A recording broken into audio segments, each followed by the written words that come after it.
Morning, very good morning बच्चों। और उसके बाद अब हम लोग आते हैं कि अपने जिस क्लास को हमने काफ़ी मेहनत से पढ़ाई की है और उनसे सवाल पूछे गए हैं, तो हम लोग इसका जवाब भी दे पाए हैं।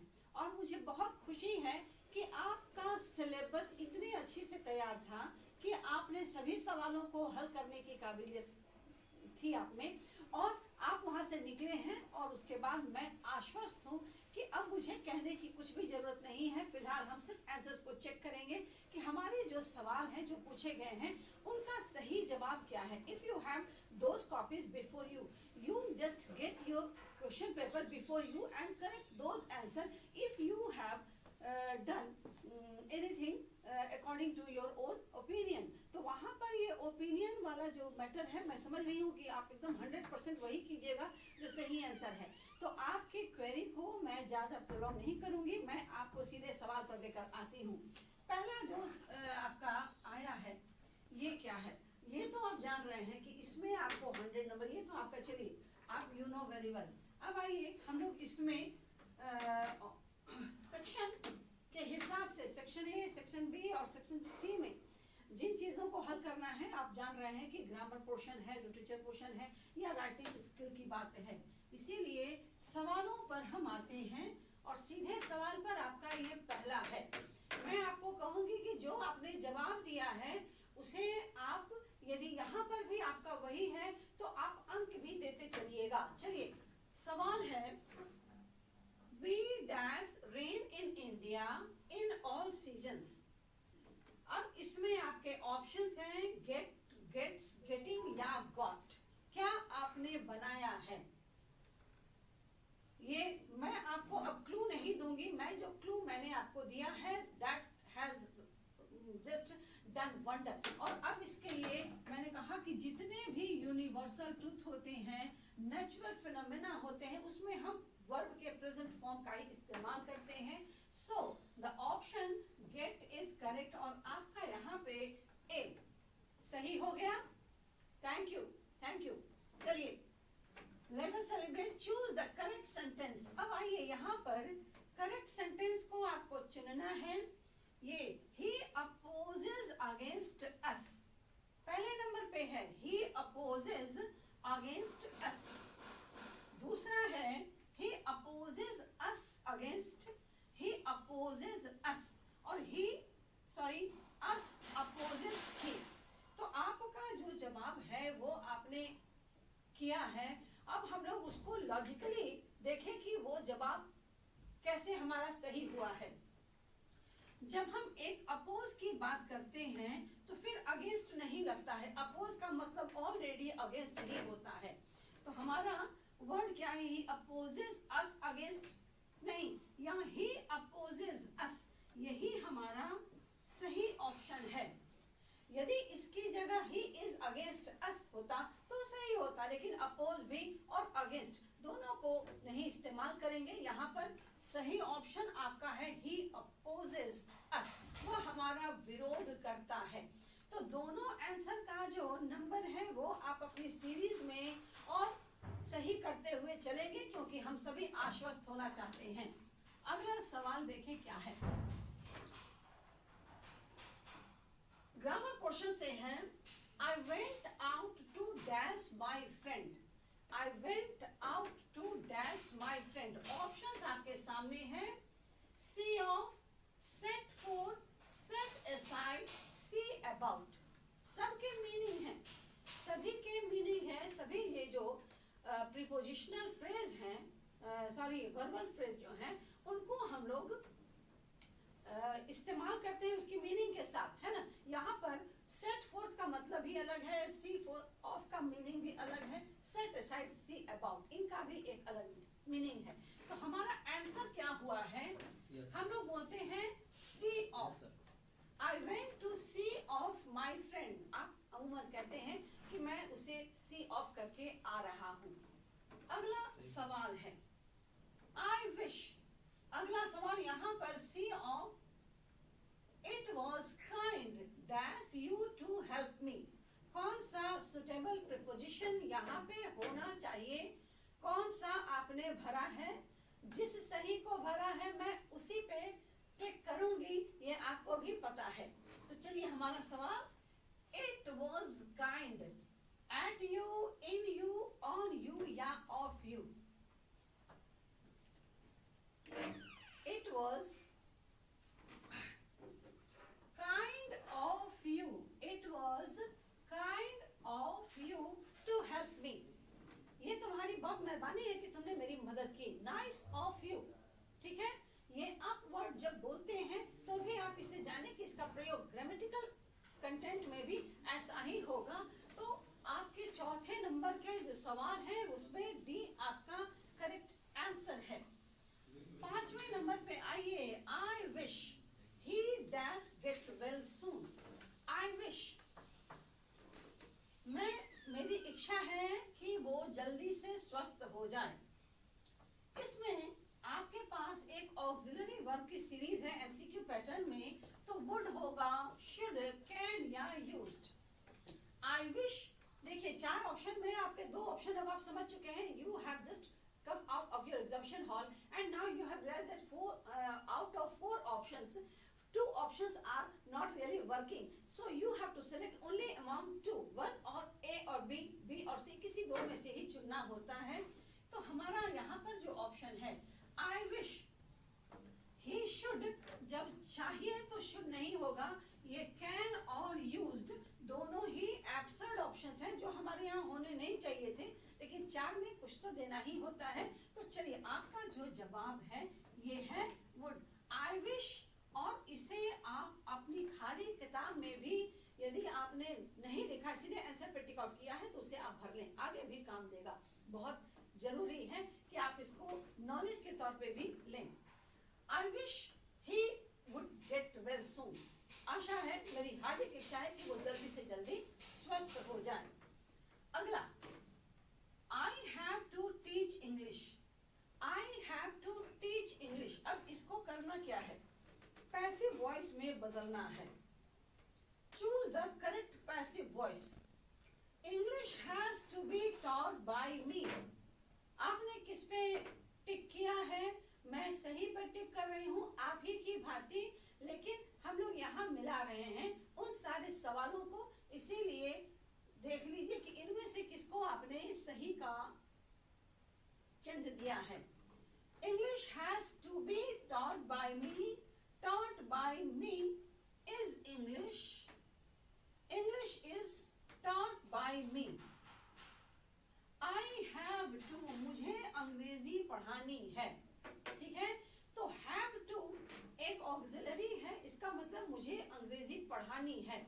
मैंने अंग्रेजी पढ़ाई नहीं है। इंग्लिश इज टॉट बाय मी तब होता जब हम लोग करते हैं कि आई टॉट इंग्लिश, तब हम लिख सकते हैं कि इंग्लिश इज टॉट बाय मी। लेकिन यहाँ पर आपका है हैव टू, इसीलिए आपका ऑप्शन ए जो है, English has to be taught by me, मेरे द्वारा अंग्रेजी पढ़ाया जाना है। यहाँ पर इस ऑब्जेक्ट को यहाँ लाने पर इस हिसाब से ये बना है, आप इसको पहले भी जान चुके हैं। चलिए छठे नंबर के सवाल का सही जवाब ए है। ये मिलान करने के बाद आगे बढ़ें।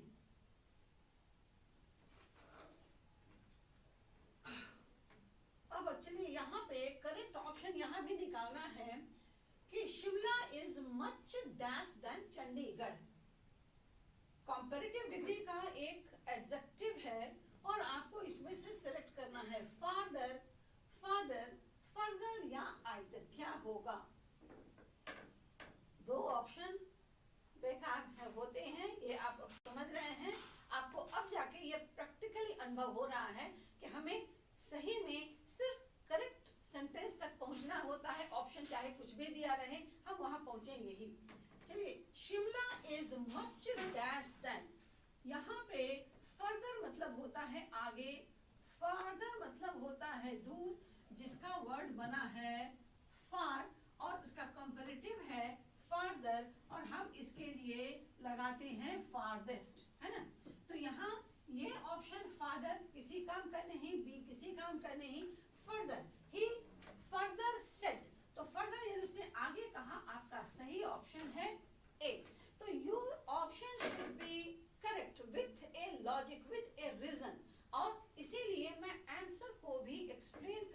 रही हूँ क्योंकि ये आपकी समझ में हमेशा ही आए। आप पढ़ना नहीं बंद कर रहे हैं, आप यहाँ से लेकर और आप इस ज्ञान का विस्तार भी करेंगे, मुझे मालूम है।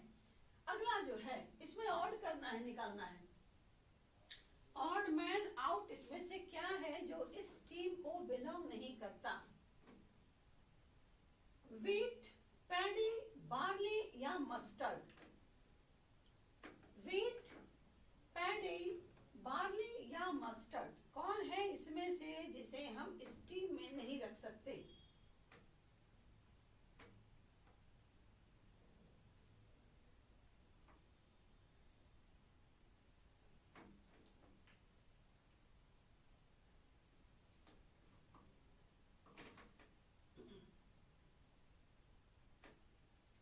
इनमें से आप निकाल दीजिए मस्टर्ड को, क्योंकि ये ऑयल कंटेंट है। इससे मस्टर्ड से, सरसों से तेल निकाला जाता है।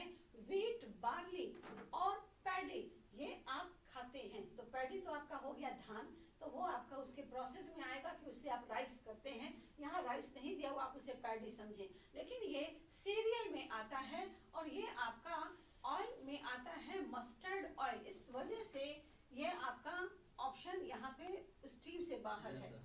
She wants to become dash engineer, क्या होगा यहाँ पे? She wants to become a and the, या कोई आर्टिकल नहीं चाहिए यहाँ पर।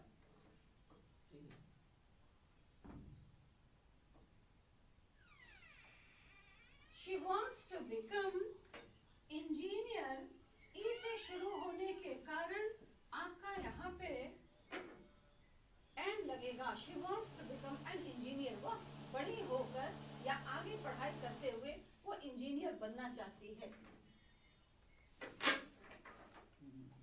नंबर नेक्स्ट जो है, Christopher Columbus set out to discover new country, new town या न्यू विलेज?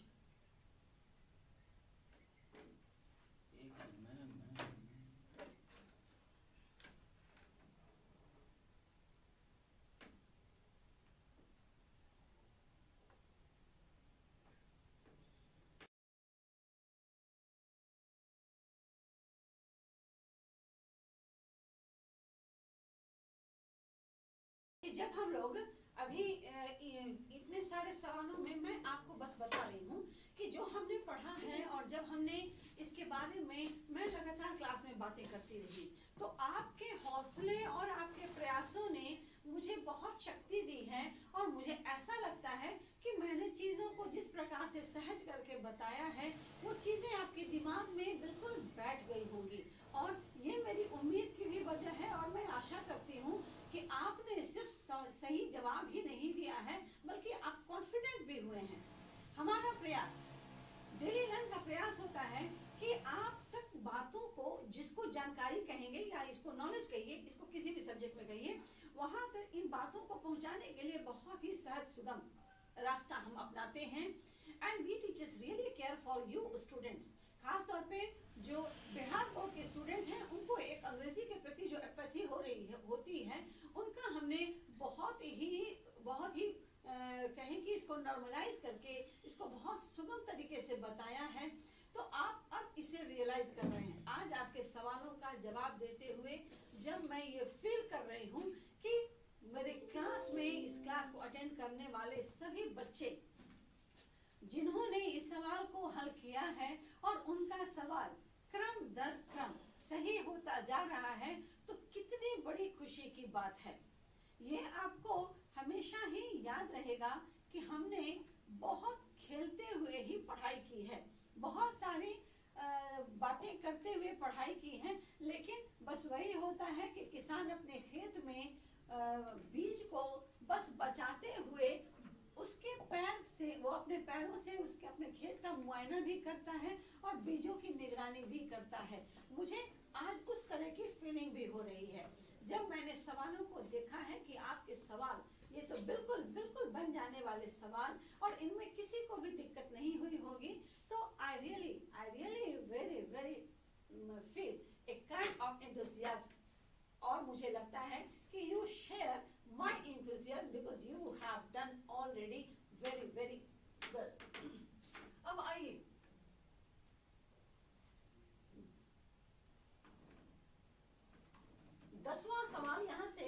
10वां सवाल था, क्रिस्टोफर कोलंबस ने नए देश की नहीं, नए लैंड की, है ना, ऑप्शन आपके पास है, नए लैंड की खोज की, न्यू लैंड, कंट्री।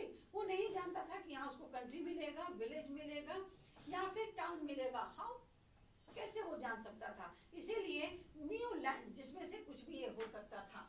अब आइए, आपके पास एक और है, dash taken my camera, I dash taken my camera. I के साथ लगने वाला ऑक्सिलरी वर्ब जो है, ये है आपका हैव, ठीक है।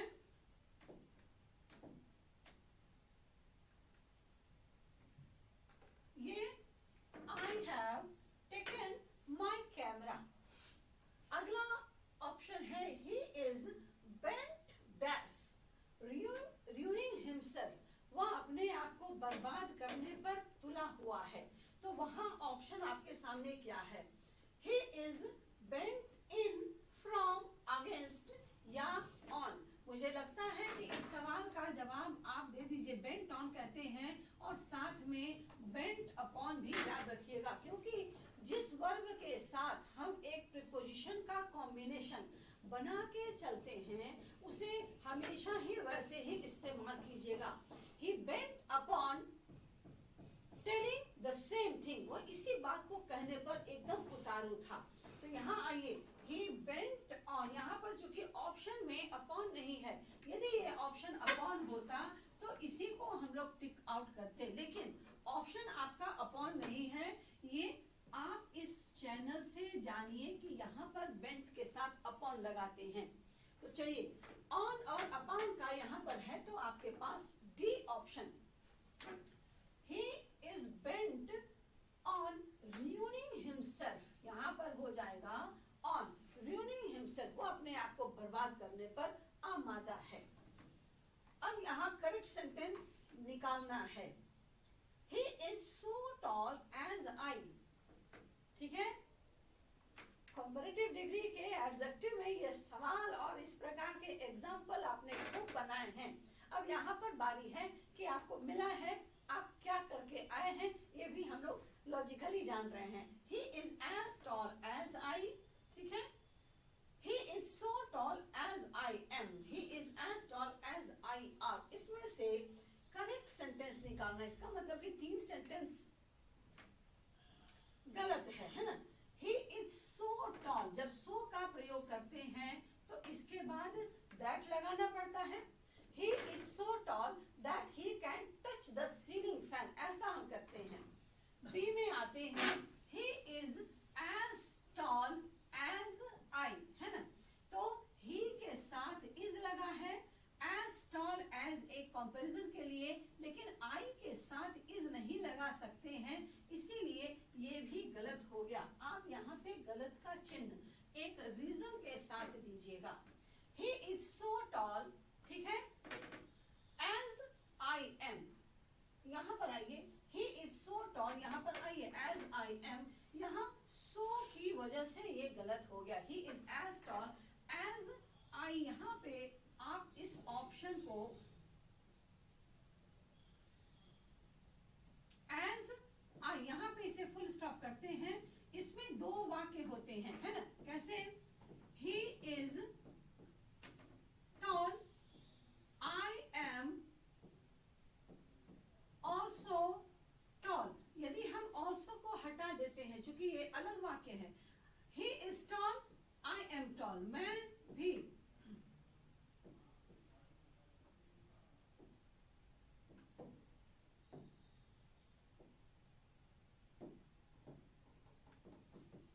he is tall, I am tall, दोनों ही tall हैं, है ना। तो ऐसे में हम वाक्य को मानते हैं, he is as tall as I, और इसे यहाँ पे कम किया गया है क्योंकि M पर ये वाक्य समाप्त हो जाना चाहिए।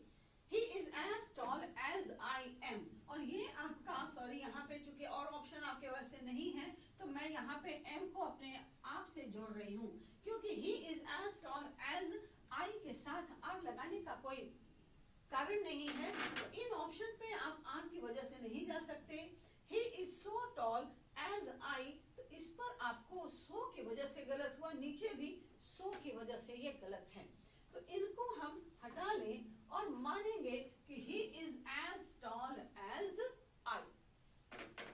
इसका जिन बच्चों ने इसको किया है सही, उन बच्चों में यदि ऐसा मान लीजिए कभी भी कंफ्यूजन हो तो आप जानिएगा कि यहाँ पे दो वाक्य होते हैं, you are smart, your sister is smart. तो दोनों में हम लोग एक प्रोनाउन से रिप्लेस करते हैं, यू आर स्मार्ट, एंड यदि हम कंपैरेटिव करेंगे तो हम लिखते हैं you are smarter than she. You are smarter than her नहीं बल्कि शी। तो शी को हमने यहाँ प्रोनाउन पर्सनल प्रोनाउन है और उसी प्रकार ये यहाँ हो गया आई। He is as tall as I, यानी we are equally tall. My fingers were injured and so my sister had to write the note. किसके लिए? मेरी उंगलियां घायल हो गई थी, इसीलिए मेरी बहन को मेरे बदले नोट लिखना पड़ा। अब यहाँ ऑप्शन आप देखें प्रीपोजिशन का, विथ है, टू है, एट है और फॉर। मेरी बहन के मेरी उंगलियों के जख्मी होने की हालत में मेरी बहन को मेरे लिए लिखना पड़ा। Had to write the note with me, उंगली जख्मी है तो कैसे with me, to me वो क्यों लिखेगी मुझे, at me वो मुझ पर क्यों लिखेगी। यहाँ पर आपका सही ऑप्शन है for। ठीक है, आगे बढ़े। अगला सेट देखें क्या है। For me breakfast is dash best meal of the day. मेरे लिए फॉर मी, यहाँ पर अभी आपने देखा कि आपकी बहन ने आपके लिए नोट्स लिखा और यहाँ पर ये वाक्य फिर आया है फॉर मी, मेरे लिए, है ना। मेरे लिए ब्रेकफास्ट इज डैश बेस्ट। इसमें मुझे नहीं लगता कि किसी को कहीं कोई कंफ्यूजन हुआ होगा, इसीलिए हम लोग सीधे सीधे आंसर पर आते हैं। Whenever we use the superlative degree, we use article the, and here it is the correct option। सबका यहाँ बिल्कुल यहाँ पर कहीं कोई कंफ्यूजन नहीं है, काफी पहले से ही। अब आइए choose the correctly spelled word। ये है चॉकलेट, चॉकलेट, चॉकलेट।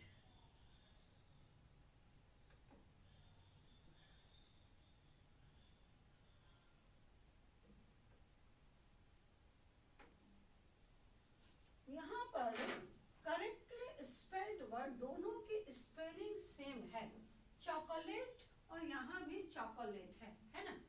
यहाँ ये तो गलत है ही, चॉकलेट और चॉकलेट ये भी गलत है। तो यहाँ पर आप इस सवाल पर आप उम्मीद रखिए कि कहीं ना कहीं ये विवाद में जाना ही जाना है, क्योंकि दो स्पेलिंग सही करके आप नहीं बना सकते कि एक ऑप्शन कैसे। तब तो आपका यहाँ ये भी सही होगा, CHOCOLATE, CHOCOLATE, दोनों ऑप्शन समान कैसे हो सकते हैं। इसीलिए आपका ऑप्शन ए और बी, ऐसे केस में आपने यदि ए पर किया है तो भी सही माना जाएगा, बी पर किया है तब भी ये सही माना जाएगा। अब यहाँ करेक्ट पैसिव वॉइस, अब हम लोग आगे वॉइस में करेक्ट पैसिव वॉइस निकालना है। All his friends laughed at him। हमने पढ़ा है ना कि हम लोग उनसे जो इंट्रांजिटिव वर्ब होते हैं उनका पैसिव बनाने में एक सेंस में इसका इस्तेमाल करते हैं। क्या यहाँ पे आपने लिखा है और समझा क्या है, या he was being laughed at by all his friends। he was being laughed at, he was laughed by all his friends, या he was laughed at by all his friends। ठीक है, क्या यहाँ पे सही ऑप्शन है? जिन्होंने क्लास में ग्रामर की क्लास में बहुत अच्छे से पढ़ाई की है, मैं समझती हूँ कि उनको ऐसे सवालों को चुटकियों में हल करते हुए इस क्लास की याद जरूर आई होगी, क्योंकि आप जिस समय बहुत हल्के ढंग से पता नहीं था कि ये सवाल आने जा रहे हैं। हम लोग हर बार बोलते हैं कि देखिए इस प्रकार के सवाल आ सकते हैं, आएंगे। तो ग्रामर में जब पैटर्न रिपीट होता है तो हम एकदम आश्वस्त होते हैं कि वहां पर तो बच्चा पढ़ के गया ही गया है, तो ये 100% करके आएगा ही। लाफ्ड एट एक फ्रेज है ना, लाफ्ड एट। और हमने क्या किया, इंट्रांजिटिव को हम लोग पैसिव में नहीं कन्वर्ट करते हैं, तो इंट्रांजिटिव को बनाने का तरीका भी अलग हो जाता है। हम लोग आए, he was laughed at, क्योंकि by हमेशा ही बाद में लगता है।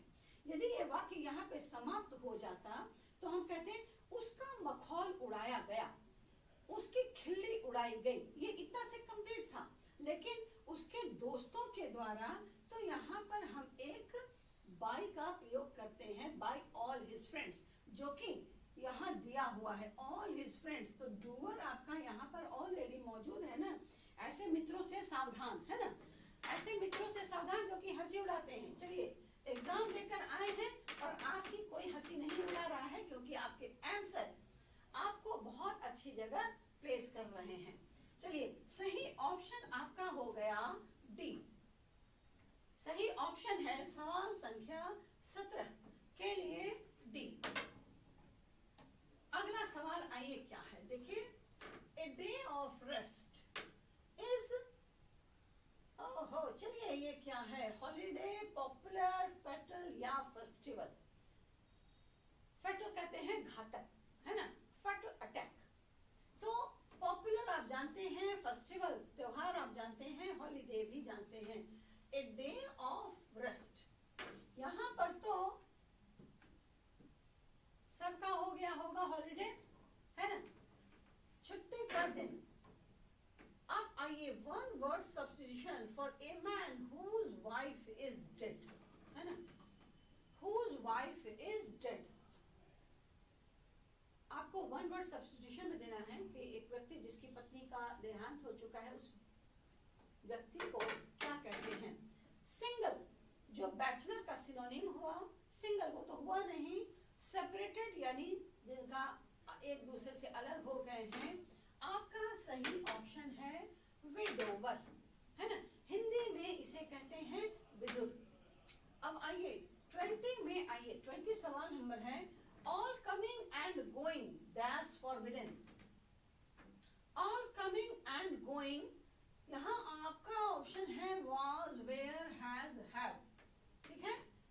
जो भी इसकी हिंदी बताने पर तो दम आप यहाँ पर सवाल ही पर आ जाएंगे। तो यहाँ क्या है, इसमें से कहीं क्या है, ऑल कमिंग एंड गोइंग, ठीक है, कमिंग और गोइंग ये दोनों ही आपके आपसे आना और जाना, ठीक है, इसीलिए वाज फॉरबिडन, सबको भुला दिया गया। नंबर, द जज declared the person guilty of all the charges. अब आइए, यहाँ correct antonym of the underline word, यहाँ गिल्टी वर्ड है दोषी, अपराधी। इसका आपको एक नहीं, मैडम बाद में बताई थी। चूज द करेक्ट एंटोनिम सोचना है ना। तो गिल्टी का क्या है, इजी, राइवल, सिंपल, और इसके और ऑप्शंस हैं। एंटोनिम यहाँ पर एक ऑप्शन यहाँ होना चाहिए, मैं यहाँ इस ऑप्शन को ही दे रही हूँ, इस इनोसेंट। कोर्ट के द्वारा जब किसी व्यक्ति को अपराध मुक्त कर दिया जाता है तो गिल्टी का उल्टा हो जाएगा निर्दोष। कोर्ट ने उसे निर्दोष साबित किया, है ना, एक्विटेड। अब यहाँ एक इनोसेंट और उसके बाद एक वर्ड है एक्विटेड, है ना, एक्विटेड यानी उसको छोड़ दिया, अपराधी नहीं माना, उसको इनोसेंट, एक्विटेड, ये दोनों ही वर्ड उसके एंटोनिम्स हैं। और गिल्टी का, हाँ, गिल्टी का एंटोनिम्स आपको चाहिए था, तो गिल्टी का एंटोनिम्स आपने। नेक्स्ट आइए, सवाल है, he said may God bless you, ये तो मैंने कहा है, ये मैंने कहा है may God bless you। आपको तो बस बताना है कि इसका इनडायरेक्ट नरेशन क्या आपने लिखा है।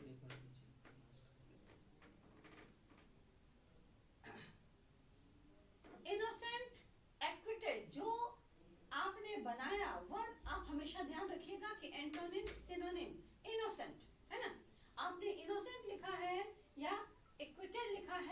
सही है। आइए यहाँ पर आपको अब बनाना है he said may God bless you. Correct? Indirect narration. He prayed that God might bless him.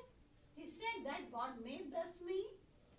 He says that may God. चलिए हम लोग यहाँ पे प्रेड तो ठीक है क्योंकि यहाँ ये विशिंग है, लेकिन हम लोग यहाँ पे इतने ऑलमाइटी को माइट ब्लेस हिम कैसे कर सकते हैं। और दूसरी बात कि जब सुनने वाली कोई शख्सियत मौजूद हो, है ना, कोई भी जो सुन रहा हो, तो मैंने आपसे कहा तो आप यहाँ पर सीधे कह सकते हैं he said that God may bless me, है ना, क्योंकि हम लोग इनको नरेट नहीं करते, इसको वैसे का वैसे ही उतारते हैं। आप पहले भी जान चुके हैं कि ऑप्टेटिव काइंड ऑफ सेंटेंसेस को नरेट करते समय चीजें होती नहीं हैं, वे विश, ठीक है, I wish you good luck, तो आपने कहा होगा कि ma'am wished me good luck for my examination, और इसका असर भी आप देखें कि हो रहा है।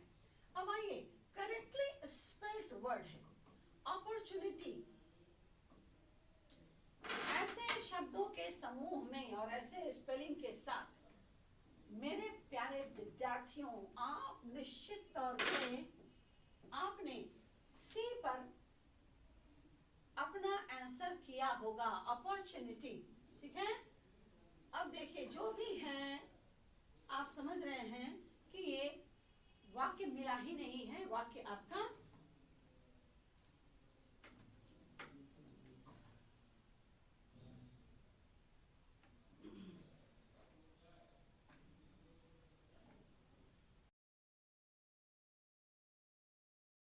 जिन शब्दों को लेकर मैंने कहा है क्लास में कि अपना संग्रह बनाते रहिए, है ना, ये क्लास में हम लगातार करते रहे हैं। कई बार मैंने जब आपसे कुछ बातें की हैं तो उन बातों में भी मैंने ये कोशिश की कि ये सारा आपके एग्जाम के पर्पस से बड़ा ही बेनिफिशियल हो, है ना। तो अब इनको आप बनाते समय, ये जब आपने बनाया होगा तो मैंने लिखने पे बहुत जोर दिया है ना। मैंने कहा है कि लिखने पे बहुत आप ध्यान दीजिए, फोकस। कई बार जिन चीजों को आप जानते रहते हैं उनके बारे में भी मैंने कहा कि हो सकता है कि ये आंसर आपके पास हो, ABCD करके ही हो, लेकिन आप जब बना रहे हैं तो लिखने पर आखिर स्ट्रेस क्यों है।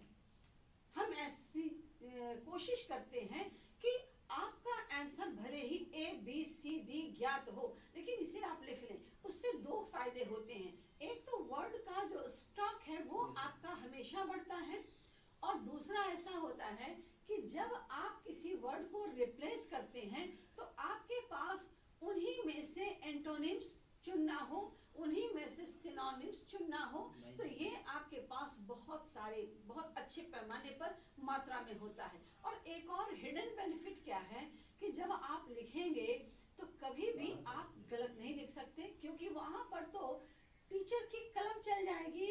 यदि ये प्रिंट में आ रहा है तो मुझे दिखेगा और मैं यहाँ पर, वहां पे तो बहुत सख्त हूँ, क्योंकि आज जो बातें हो रही हैं ये इसलिए क्योंकि इसकी तैयारी हमने काफी पहले से की है ना। जब आप पहले से तैयार होते हैं बच्चों तो ये आपको फायदा देता ही देता है। अब मैं बात करूंगी कि हम लोग डेली लर्न में आपके लिए चीजों को बहुत आसान करते हैं, और सबसे बड़ी बात है कि इसकी प्रैक्टिस भी उतनी ही सहजता से करते हैं। मैंने आपको हर बार कहा है you can write in your own words. हर बार जब भी आपका वैसा गया है कि आपने जवाब दिया है तो मैंने कहा है कि you can write in your own words, याद है ना, ठीक है।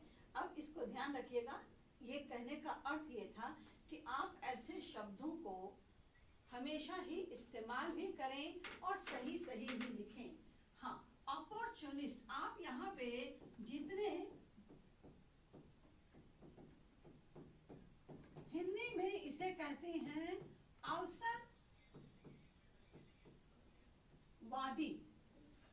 अवसरवादी, जिसे अपॉर्चुनिस्ट, यानी वो मेरा जो मित्र है वो बड़ा अपॉर्चुनिस्ट है, तो इस वाक्य को भी आप इस्तेमाल करते हैं। तो यदि आपको कभी भी कहीं स्पेलिंग में ऐसा लगे कि यहाँ हमने जो जज करें कि ये सही है कि नहीं। तो जहां से आपने NITY अपॉर्चुनिस्ट, अपॉर्चुनिटी से ही बना है, ठीक है। तो ये वर्ड आप ऐसा करें कि अपॉर्चुनिटी है ना, यहाँ से ST लगाया था और हमने TY लगाकर पुनः इसे एब्स्ट्रैक्ट नाउन बनाया, क्योंकि शब्दों का मेल जो होता है उसमें या तो हम सफिक्स लगा के या फिर प्रीफिक्स लगा के बहुत सारा वर्ड ऐसे ही निकालते हैं या बनाते हैं।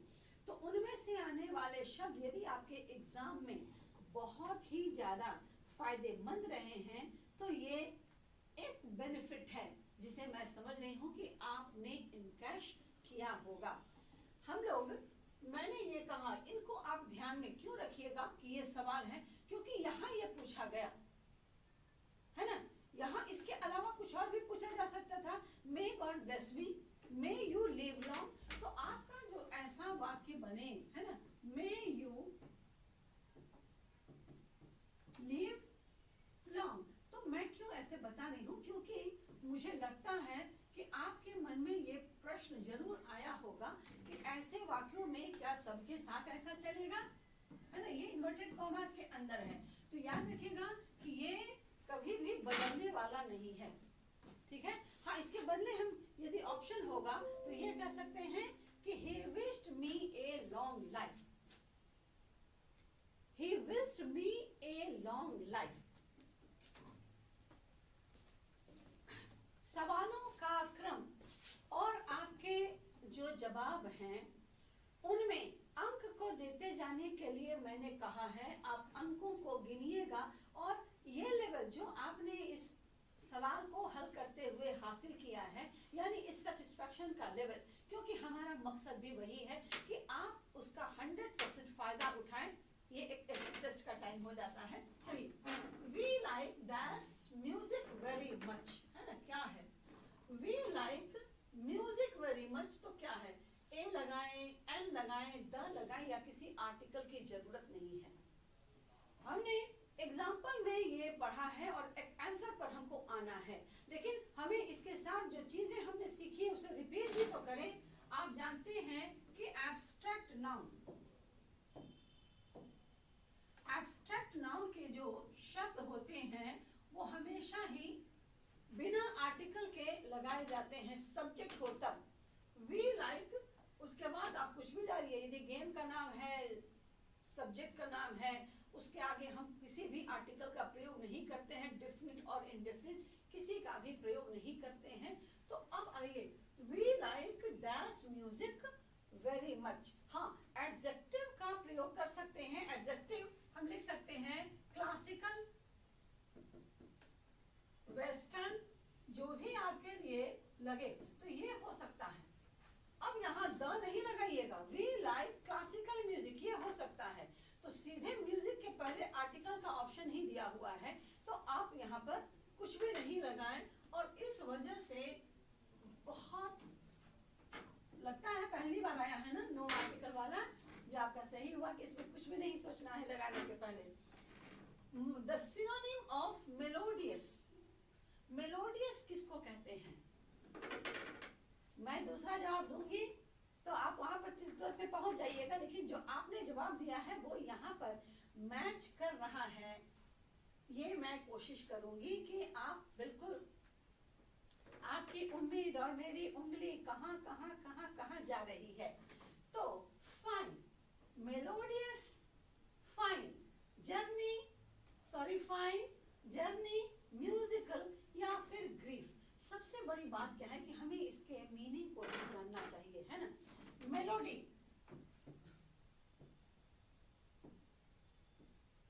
ठीक है, उससे बना है मेलोडियस। और यदि हम ऐसा लिखें कि लता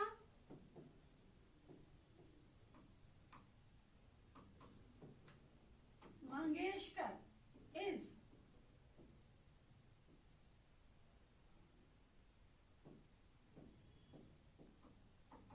मेलोडी क्वीन, तो आप समझ गए कि मेरा कहाँ जा रहा है।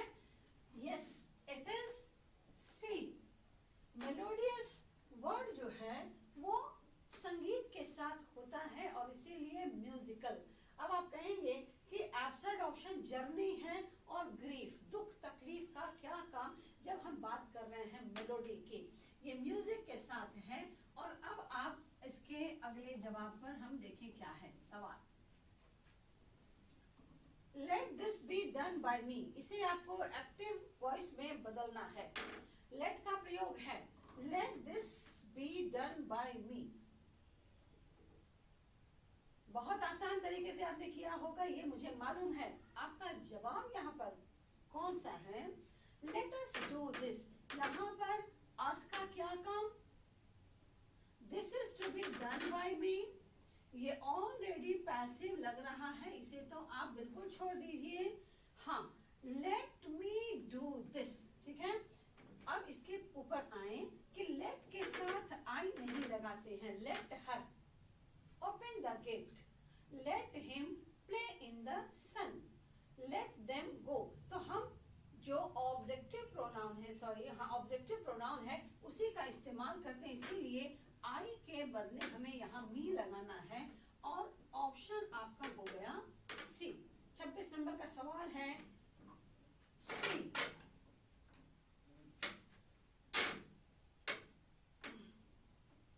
The antonym of modern, चलिए मॉडर्न का एंटोनिम आपको निकालना, यानी विपरीतार्थक शब्द आपको बनाना है। एंशिएंट, रिसेंट, कंटेम्पररी या अपडेट। मॉडर्न का मॉडर्न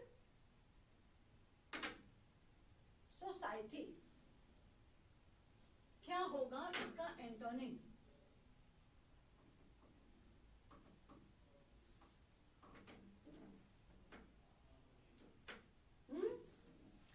देखिए कुछ वर्ड तो उसी का दे दिया है, उसी की फैमिली का है। तो रिसेंट के बदले आप मॉडर्न लगाते हैं, ठीक है। और अपडेट और कंटेम्पररी, जिसकी हिंदी होती है समकालीन, है ना, कंटेम्पररी। मीराबाई और तानसेन कंटेम्पररी थे, तो ऐसे हम इस्तेमाल करते हैं। तो कंटेम्पररी तो दूसरा हो गया, वो एक तरह से कहें कि उसी पीरियड में वह भी था, उसी पीरियड में वह था, इसीलिए हम लोग कंटेम्पररी वर्ड का यूज करते हैं। अपडेशन की जरूरत नहीं है। आपके पास बहुत ही अच्छा उम्दा शब्द है एंशिएंट, ठीक है। मॉडर्न, एंशिएंट सिविलाइजेशन और मॉडर्न सिविलाइजेशन, मॉडर्न या एंशिएंट दोनों ही एक दूसरे के परम विपरीत हैं। मॉडर्न का उल्टा होता है पुरातन, एंशिएंट, ठीक है। The teacher act some homework at the end of the lesson.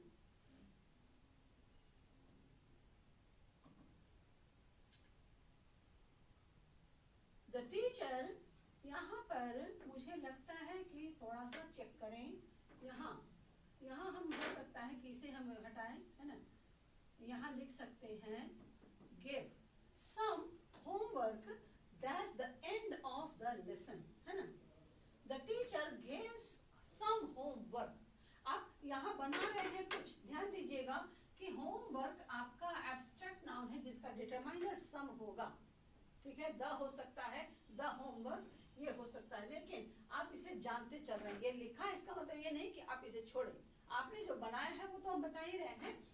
यहाँ ये the teacher gave some homework at the end of the lesson, ठीक है। At the end of the lesson, chapter की समाप्ति पर टीचर ने कुछ होमवर्क दिया। We believe in immortality of the, क्या है? We believe in immortality of the. यहाँ मैं वर्ड के बारे में बात कर रही हूँ, कौन सा सही है? सोल, ये सोल, यूनियन या वेब? इमॉर्टलिटी की मीनिंग मालूम है तो आप कम समय में सही ऑप्शन पे पहुंच गए हैं। We believe in immortality of the soul, कहते हैं एड़ी को, है ना, जूते का सोल। ये सोल हो गया तली, है ना, जूते की तली, या इसे कहें एड़ी, है ना, ये एड़ी हो गया। हाँ, ये जो सोल है ये है आत्मा, है ना, ये जो सोल है ये है आत्मा। अब हमारा ये जो यूनियन और वेव है वो हम क्यों जाएं, क्योंकि हमें यहाँ इसका आंसर यही बी में ही मिल गया है। इसकी मीनिंग है we believe in the immortality of the soul, हम आत्मा की अमरता पर विश्वास करते हैं, हमारा मानना है कि आत्मा अमर होती है। अब आइए, how dash do you want, क्या है, how much, how few, how some या हाउ लिटिल, है ना, क्या है यहाँ पे जो भरा जाना है, सम, लिटिल। यहाँ पर ये एक प्रश्न चिन्ह दिए हुए हैं, तो क्या आपका जवाब है इसमें से सिलेक्शन? आपका दरअसल वर्ड है ए और ये शब्द है हाउ मच। नंबर 30 का जो ए है वो आपका, सॉरी ये आपका सही है यहाँ मच, है ना। How much do you want, तुम्हें कितना चाहिए, कितना, how much money do you want, how much sugar do you want, तुम्हें कितनी चीनी चाहिए, तुम्हें कितना मौका चाहिए, कुछ भी, तो हाउ मच पर आइएगा। अब अगले सवाल पर भी आए, choose the correct sentence. It is high time he will start earning, it is high time he will start running, it is high time he started earning, it is high time he starts।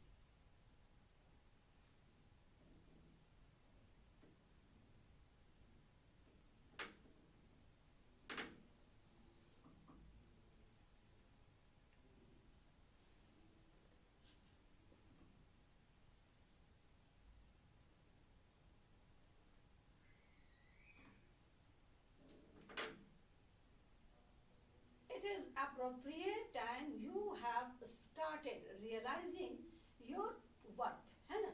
अब आइए इसी पर हम लोग इस सवाल को हल करेंगे। It is high time he has started earning, ये आपका सही है, करेक्ट सेंटेंस। अब हमें रीजन भी देखना, it is high time he will, तो अब आप इन दोनों को नहीं मैच कराइए। It is high time he started earning, past में नहीं चाहिए। It is high time he starts earning, एक ऑप्शन इसका बनता है, लेकिन नियम के तहत जो आप हैं, it is high time he start earning, कहने का मतलब होता है कि इसी समय उसने कमाना शुरू कर दिया है, अभी इसका वक्त ही क्या था।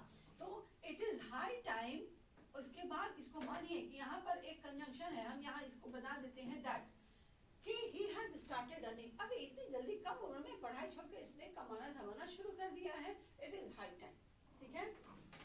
नेक्स्ट आइए, he heard a noise he got up, इनको कंबाइन करना है।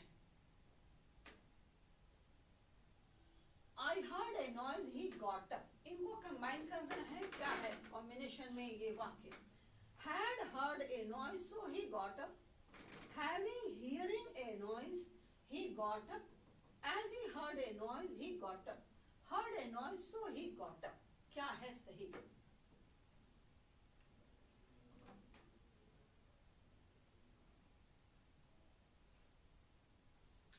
चलिए हम लोग इसके कॉम्बिनेशन में भी आते हैं और इसके रीजन में भी आते हैं, ठीक है।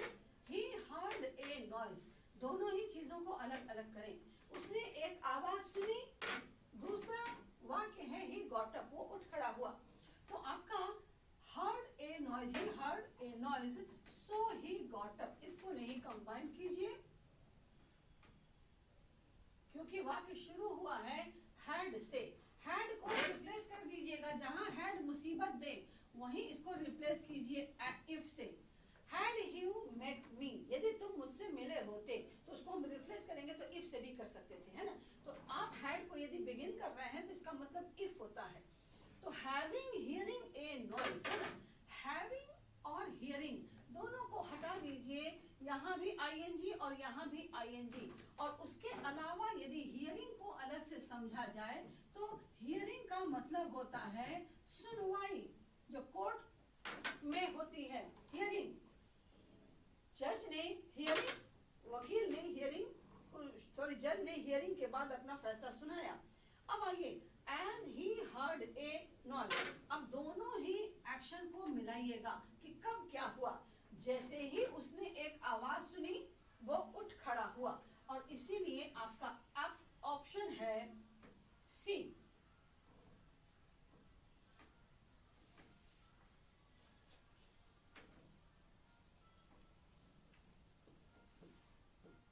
अब आइए नंबर 33 में है, जो कि मैं हमेशा आपको बताती रहती हूँ क्लास में, dash beware of false friends. अब इसमें से ऑप्शन आपने जो चुना है वो आपके मोरल, मैंने आपकी मोरल पुलिसिंग कई बार क्लास में की है, तो ये आपका सही बना होगा। Again and again be aware of false friends above all, और ऑल डे लॉन्ग या ऑल ओवर। ठीक है, जो हो जाए, लेकिन फालतू के दोस्तों से दूरी ही बनाए रखना। आपका ऑप्शन है यहाँ पर बी। हो गया।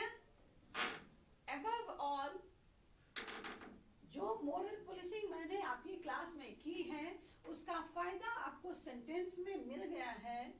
आई होप कि आपने इस चीज को जरूर मन में कहीं ना कहीं सोचा होगा कि मैम ने जरूर क्लास में ऐसा कहा होगा, तो मैम को ये सवाल मालूम होगा। यस, मुझे मालूम था कि ये वाला तो आएगा ही आएगा। नेक्स्ट आइए, public opinion was dash the bill. Public opinion was dash the bill. अब आइए, पब्लिक ओपिनियन क्या था बिल के बारे में, लोगों की राय उस बिल के बारे में क्या थी। ठीक है, of the bill, after the bill, above the bill या अगेंस्ट। लोगों की राय इस बिल यानी एक्ट, ये जो भी हुआ इसके बारे में उनकी राय जो थी वह अगेंस्ट। यदि ऐसा होता अगेंस्ट, तो आपने अगेंस्ट लगाया। यदि इनके अलावा आप इस प्रीपोजिशन के अलावा यदि हम लिखते इन फेवर ऑफ, ठीक है, तो भी होता। लेकिन आप सोच सकते हैं कि इन फेवर ऑफ क्यों नहीं दिया गया, क्योंकि ये एक फ्रेज है ना, तो फ्रेज का इस्तेमाल नहीं है, ये आपका सिंपल प्रीपोजिशन है, तो इसीलिए public opinion was against the bill. अब आइए, यहाँ फिर आया है करेक्टली स्पेल्ड वर्ड। जिन शब्दों को सही सही लिखना और बोलना आपने क्लास में सीखा है, उनका आज टेस्ट हो गया है ना। Choose the correctly spelled word.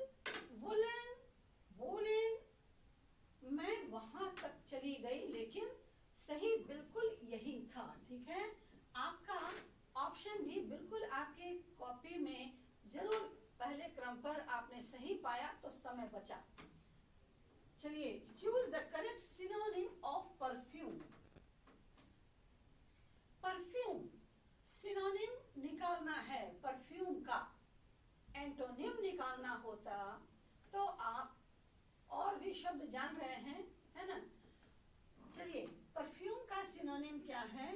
Way, Saint, plane और हंट, है ना। हंट मतलब होता है तलाश।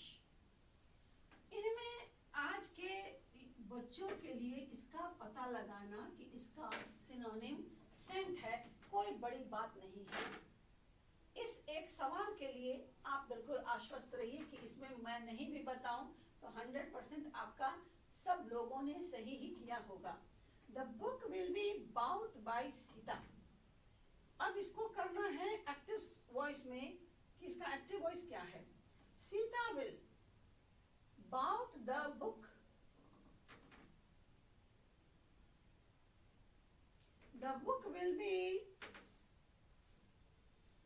bought by Sita. तो आपका जो एक्टिव वॉइस है यहाँ पर विल के साथ बाउट नहीं लगाते हैं, सीता विल। संभवतः यहाँ पर ये बाई है, Sita will by the book, तब ये जाकर पैसिव में ये बन गया है, और इस कारण ये ऑप्शन जो है वो आपका सही है। अब आइए, अगला एक पैटर्न और क्या है अपने। Dash swim when I was young. I could, might, can, may।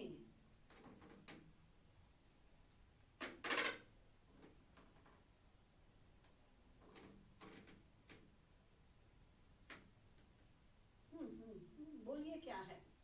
एक तो मैं क्लू दे रही हूँ, when I was young, जिस समय मैं छोटा था, बात तभी की है कि मैं उस समय तैरना। तो आप यहाँ कैन और मे को क्यों अपने ऑप्शन में सोचिएगा, ये तो ऑप्शन में है नहीं। आपको यहाँ कुड या माइट कहते हैं क्षीण संभावना को। और जब हम फिजिकल कैपेसिटी की बात करते हैं तो यहाँ पर ये ऑप्शन आपने किया है, आई could swim very well when I was young. जिस समय मैं छोटा था उस समय मैं बहुत अच्छे से तैर सकता था।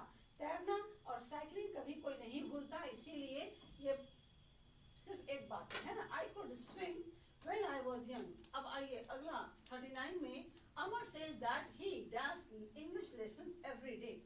अमर says that he takes has taken. जब रूटीन होती है तो हम बात करते हैं he takes, he is taking नहीं, एवरी डे। जब रूटीन हो, हॉबी हो, हैबिट हो तो हमेशा it is in present indefinite. अब आइए, I say that I write a letter. अब इसमें डायरेक्ट नरेशन में कन्वर्ट करना है। I say that I write a letter.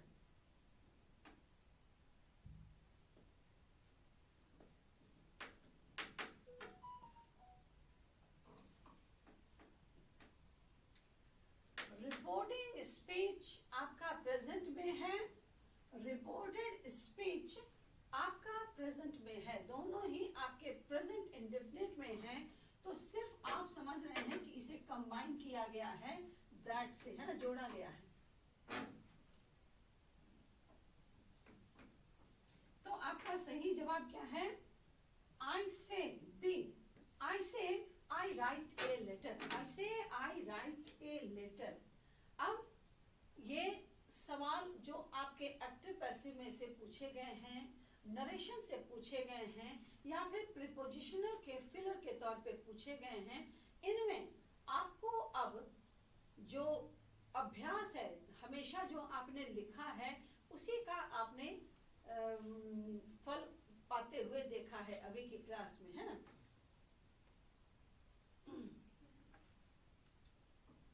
जो चीजें हमें प्रैक्टिस में मिलती हैं उनका फल किसी और दिन मिलता है।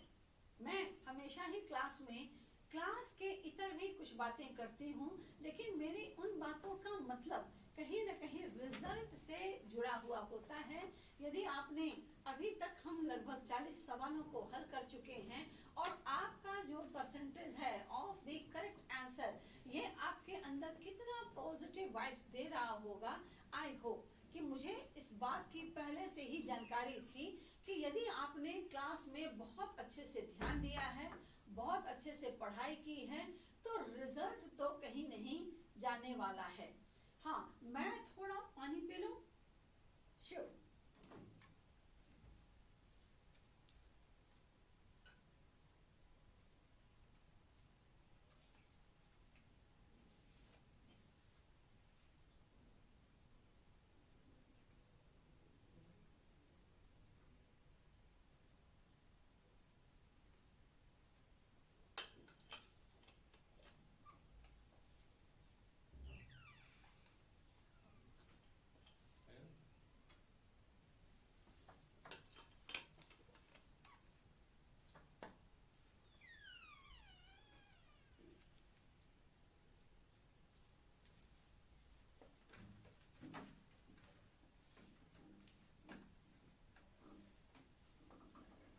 नरेशन में हम कुछ चीजों को पहले ही से इतना जरूर जानते होते हैं कि जब उनका प्रयोग हमें टेंस के हिसाब से करना होता है तो it is almost very easy for us.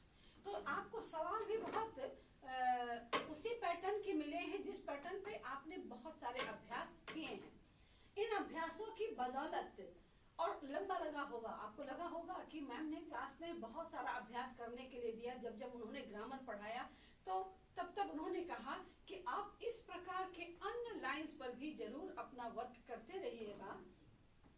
तो ये वर्क जो है ये आज आपको चेहरे पे खुशी भी दे रहा है। हमारी कोशिश होती है बच्चों कि हम लोग आपको बहुत स्मूथली ले जाएं।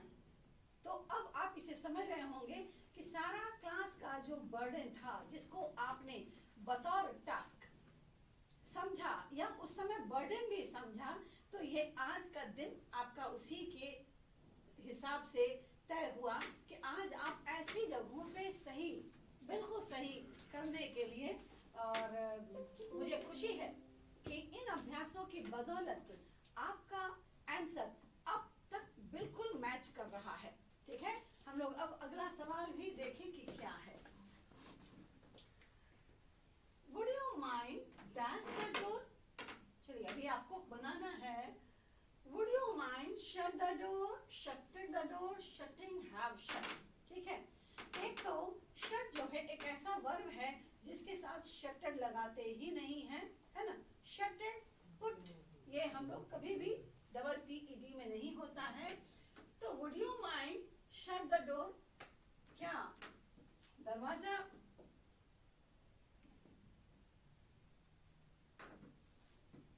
बंद किया जाए?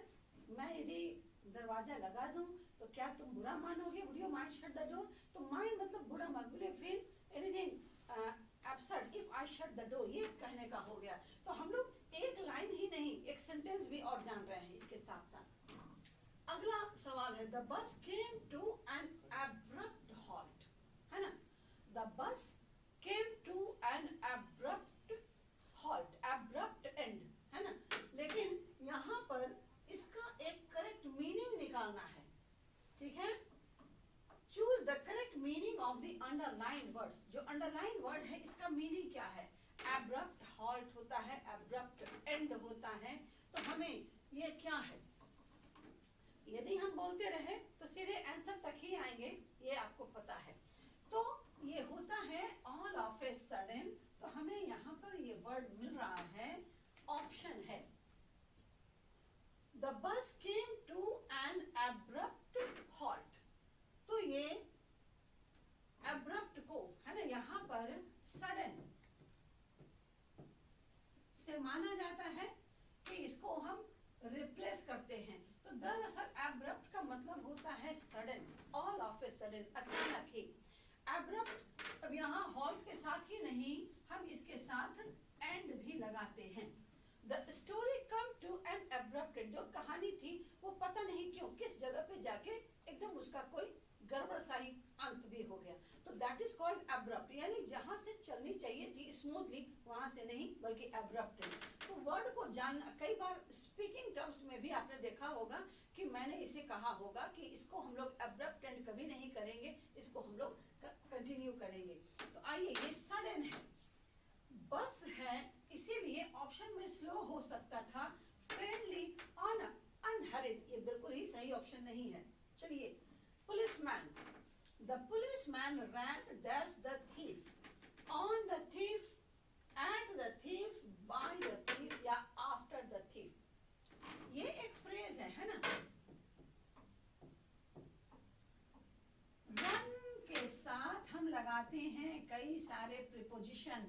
यहाँ पर आपका एक प्रीपोजिशन इस समय काम आ गया है, रन आफ्टर, पीछे पड़ना। The policeman rain after the thief, police चोर के पीछे पड़ गई। हालांकि रन में तो दौड़ना ही है, लेकिन ही रन्स आफ्टर मनी, मैंने ये बनाया होगा ही रन्स आफ्टर मनी, वो सिर्फ पैसे के पीछे पागल है, पैसे के पीछे वो दौड़ता है। अगला सवाल देखिए क्या है, रेखा हैज हर्ट। ठीक है, Rekha has hurt herself, itself, himself या देम सेल्फ। रेखा एक व्यक्ति है, नाम से ही जाहिर हो गया होगा कि यदि हमने रेखा नहीं लिखा होता तो हमने इसकी जगह लिखा होता शी, और इस कारण आपका जवाब यहाँ पे herself. Rekha has hurt herself, Rekha ने अपने आप को घायल कर लिया है, चोटिल कर लिया है। अगला सवाल, he went on, he went on, अब ऑप्शन क्या है, talk, to talk, talking या talked।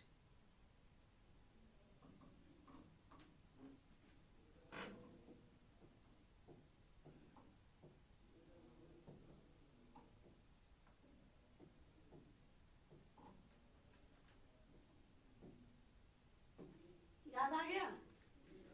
हमारा जो जेरेंड है वो एक सब्जेक्ट और ऑब्जेक्ट दोनों का काम करता है। तो ही वेंट ऑन टॉकिंग, उसने बातचीत करना जारी रखा। अगला सवाल, he does not go to market. ठीक है, यहाँ ये एक पॉजिटिव सेंटेंस, सॉरी ये निगेटिव सेंटेंस हो गया ना, he does not go to market. तो हम इसके टैग में क्या लगाएंगे? मैंने रिपीटेडली ये बताया भी है कि जब हमारे वाक्य पॉजिटिव हो तो उसका टैग नेगेटिव होता है, यदि वाक्य नेगेटिव हो तो टैग पॉजिटिव होता है। अब ऑक्सिलरी का चुनाव, does he, doesn't he, wouldn't he या कैन ही। तो आपका ऑप्शन यहाँ हो गया डज ही। अगला सवाल, he dares to help me, he denied, he refrained, he refused या he refused। दोनों जगह इस ऑप्शन को हम देख रहे हैं। यहाँ पर आपको इसका जवाब मैं दे रही हूँ, he refused to help me। he refrain कहते हैं दूर रहना, दूरी बनाए रखना, refrain from alcohol, लेकिन he refused to help me, उसने मेरी मदद करने से इनकार कर दिया। ठीक है, इसीलिए आप सही ऑप्शन आपने यदि रिफ्यूज डाला है तो यहाँ पर आप इस ऑप्शन में रिफ्रेन में रिफ्यूज और इसमें भी रिफ्यूज। यहाँ पर रिफ्यूज है, ये बिना डी के है, तो इसीलिए आपका जो सही ऑप्शन है हो जाएगा ही रिफ्यूज्ड। उसने मेरी मदद करने से इनकार किया। यदि सब्जेक्ट ही है और रिफ्यूजेस होता तो हमारे पास दोनों हम ऐसा भी हो सकता है, वो मेरी मदद करने से इनकार करता है, लेकिन नहीं, उसने मेरी मदद करने से इनकार किया। अगला, the cost of paper and printing are, have, has, is। the cost of paper and printing,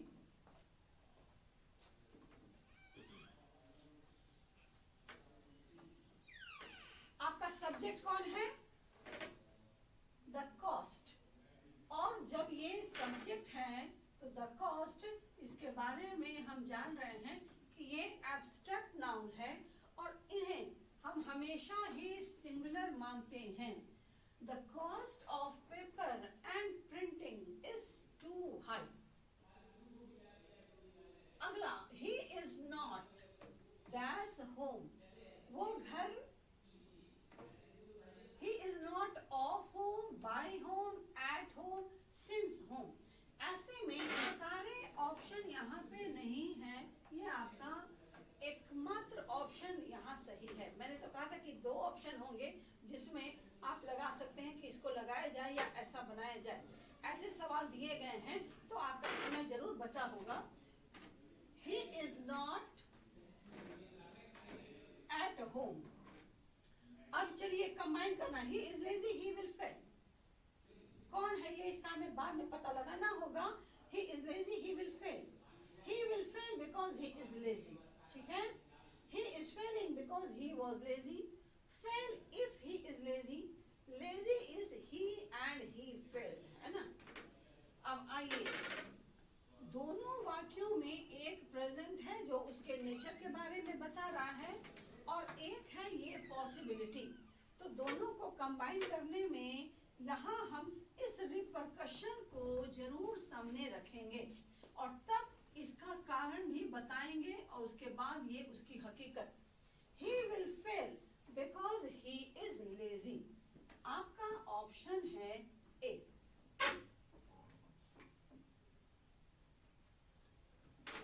number हम लोग 51 पे हैं। He said it may rain tomorrow। उसने कहा कि हो सकता है कल बारिश हो। The next day it will rain tomorrow, said he। The rain will be there tomorrow was said by him। लोग पढ़ चुके हैं ना बच्चों, तब हम लोग इतना क्यों घूमे, हमें तो यहाँ पर मिल चुका है। ही सेड के हिसाब से मे को माइट में बदला हुआ देख रहे हैं और टुमारो को हम द नेक्स्ट डे में बदला हुआ देख रहे हैं। तो हमारा ऑप्शन सी, हमारा ऑप्शन सी है। Does you lend me your book? Have, must or will? Have, must or will? Must you lend me your book? Have you lend me your book? यदि तुमने मेरी किताब, तुम मुझे अपनी किताब दोगे, तो भी हमारा have नहीं होगा, ये पूछ रहा है कि will you lend me your book? क्या तुम मुझे एक दिन के लिए, 2 दिन के लिए अपनी किताब दोगे? ऑप्शन क्या है? सी। I banged my desk on the floor. क्या मैंने अपने फ्लोर पे मैंने थप से मारा, बैंग, पटक देना। तो टो, चो, चो या टोर है ना, क्या है यहाँ पे? टो है या टो है या टो है ना। किसको मैंने फ्लोर पे कैसे रखा? I banged my desk on the floor. चलिए मीनिंग तो जरूर जानना होगा है ना, क्योंकि ये हमें जानना है। इसका तो हटा दीजिए। टोर आपका टीयर का वर्ब सेकंड फॉर्म है। टो, पैर की उंगलियों को हम कहते हैं टो, है ना। I banged my toe on the floor. Toe, tiptoe करके आना। I banged my toe. तो आपका जो टो है ये आपने फ्लोर पे किया है ना। ये टो क्या हो गया, ये हम लोग जरूर जानेंगे। टो चेन आपने सुना होगा ना, उठाकर पिछला ले जाना। तो टो चेन है ना, ये होता है जो गाड़ी को आपने देखा होगा कि खराब हो जाने पर उसे टो चेन करके ले जाया जा रहा है उसके पिछले पहिए पर, लेकिन वो आदमी किसमें नहीं लगता, इसीलिए आई टो। अगला सवाल देखिए। Don't forget to give me a call when you dash to the gym.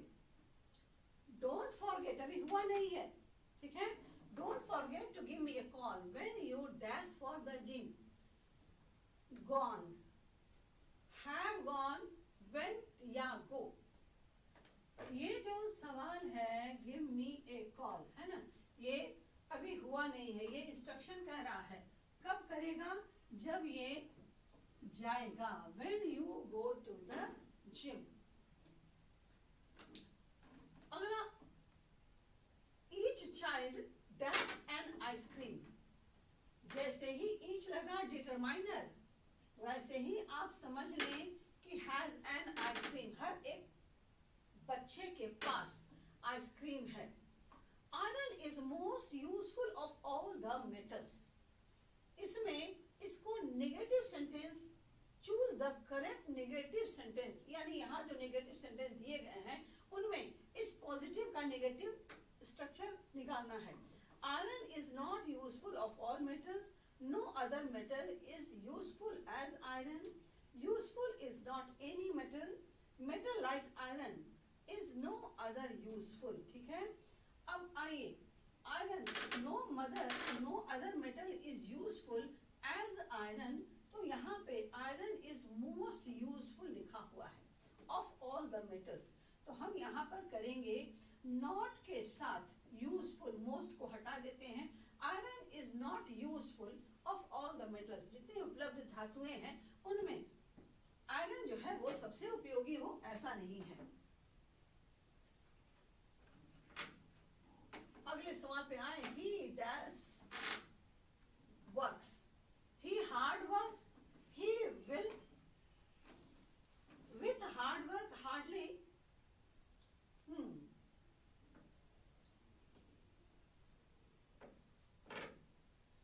ये ऑप्शन देख लीजिएगा, विथ हार्ड वर्क नहीं होगा, ही विथ हार्ड वर्क है ना, ये हो सकता है he will,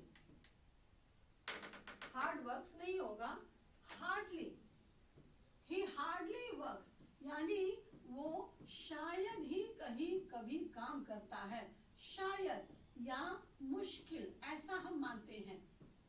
she hardly visits her parents, village. He hardly goes, he visits his parent. तो यहाँ पर hardly का मतलब ये negative लिया जाता है, तो he hardly works, शायद ही कभी वो काम करता है. He is as lazy as a python. ये एक phrase है, तो hardly का मतलब मुश्किल से. ये आपका सही ऑप्शन है. अब आइए यहाँ इनकरेक्ट सेंटेंस चुनना है. I don't care of this. और he got off the train. ये तो सही है. He got off the train. वह ट्रेन से नीचे उतरा.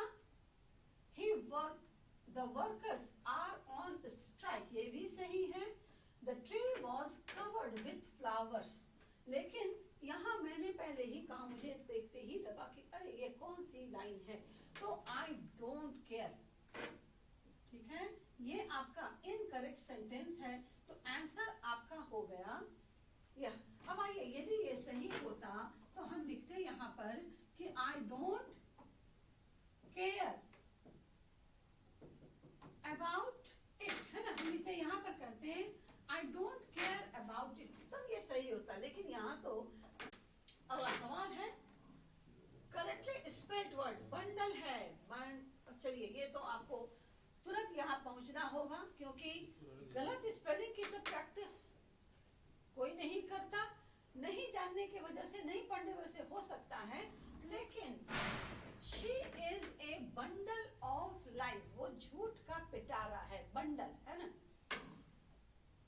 Someone was before me at my water trough. अरे ये तो हम लोग बहुत पहले ही से कर रहे हैं. यहाँ से आइए, ये कहाँ से है? Someone was before me at my water trough, and I like a second comer waiting is from किससे है?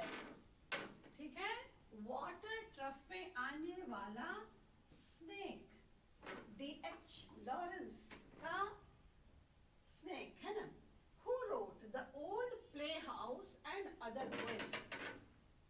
क्लास में ध्यान देने का जो परिणाम, अच्छा सुखद परिणाम यहाँ पर मिल रहा है, उसके लिए बहुत बहुत धन्यवाद. चलिए, आपको यहाँ देना है कि आपने इनमें से literature section has begin, so now be very confident and be attentive to what answer you have tick in the examination. I hope you all have done very very well and tick the correct answer.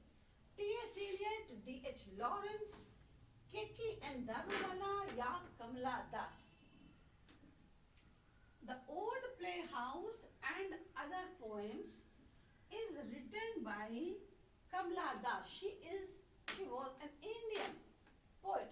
तो हमारे जो poetry का जो history है ना, history of English poetry, उनमें इन सभी का जिक्र है. आपने इसे पढ़ा होगा.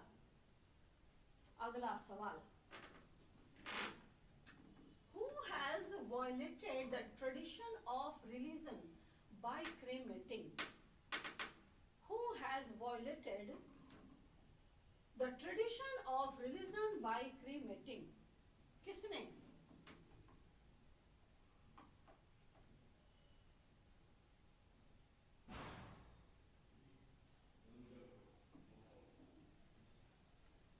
It is K.K. and Daruvala from the poem Fire Hind, जिसमें उन्होंने अपने बच्चे को ट्रेडिशन के खिलाफ उलट जाकर इंडियन रिलीजन में, जो हिंदू रिलीजन है उसके हिसाब से उसका अंतिम संस्कार किया था. Because the tower of silence was some 1000 miles away. Your answer is K.K. and Daruvala. The poet is dash of the snake, afraid of, running away from, ready to hide from. No, he is in awe of, है ना. ये एकदम बिल्कुल उसके साथ बिल्कुल ही मंत्र मुग्ध जैसा था. अब आइए number next. Observing all this, our ancestors dissuaded us from luxuries and pleasure is from pinch of snuff, the earth, Indian civilization and culture या India through a traveler's eye. किस चैप्टर से ये लाइन ली गई है कि observing all this, our ancestors dissuaded us from luxuries and pleasure. ये line ली गई है Indian civilisation and culture by Mahatma Gandhi. आप अपने जवाब को जरूर मिलाते चलें. नेक्स्ट आइए. The family is big and is constantly growing at a rather inconveniently fast pace. Bharat is my home. The earth, how free is the press? या I have a dream. किससे है? The family is big and is constantly growing at rather inconveniently fast pace.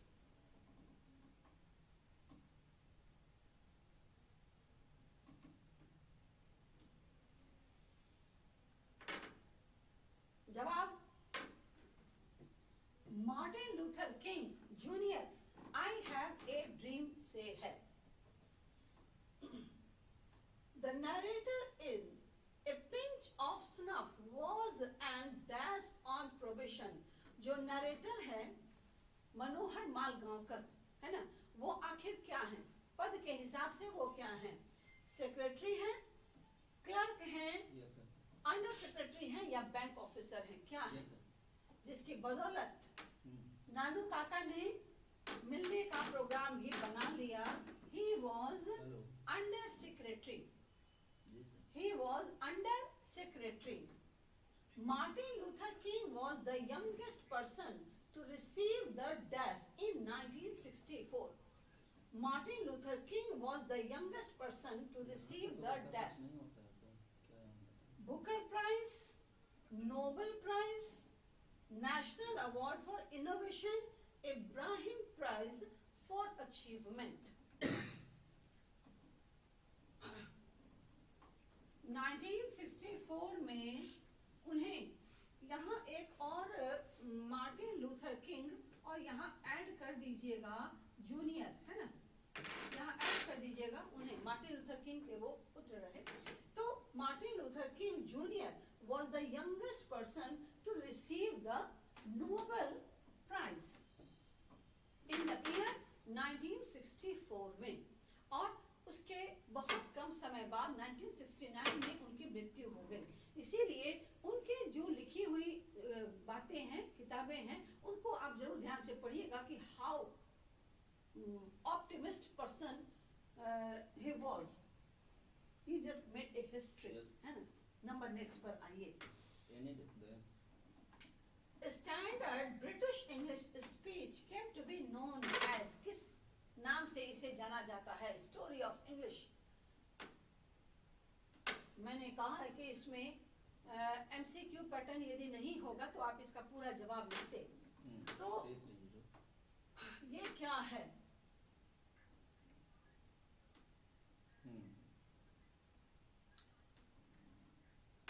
चलिए मैं आपको वक्त भी दे रही हूँ कि आप इसमें कंफ्यूज ना करें, क्योंकि स्टोरी ऑफ इंग्लिश में जो पीरियड रहा है मैंने उसके बारे में क्लास में कई बार आपको इस ढंग से बताया है कि आप उन सभी जवाब तक बिल्कुल उसको रिपीटेड वे में आपके दिमाग में मैंने वहां पर उसको डाला है ना. इसीलिए मैं ऐसा सोचती हूँ कि आपको इसमें से कुछ भी पूछा जाता तो आपका जवाब बिल्कुल सही होता. तो चलिए. Standard British English speech came to be known as received pronunciation, non-native language, second language या foreign language. ठीक है. Standard British English speech को जिस एक अन्य नाम से जाना जाता है वो है, हालांकि इसका आप दोनों ही जवाब जानते हैं. एक इसको कहते हैं आरपी.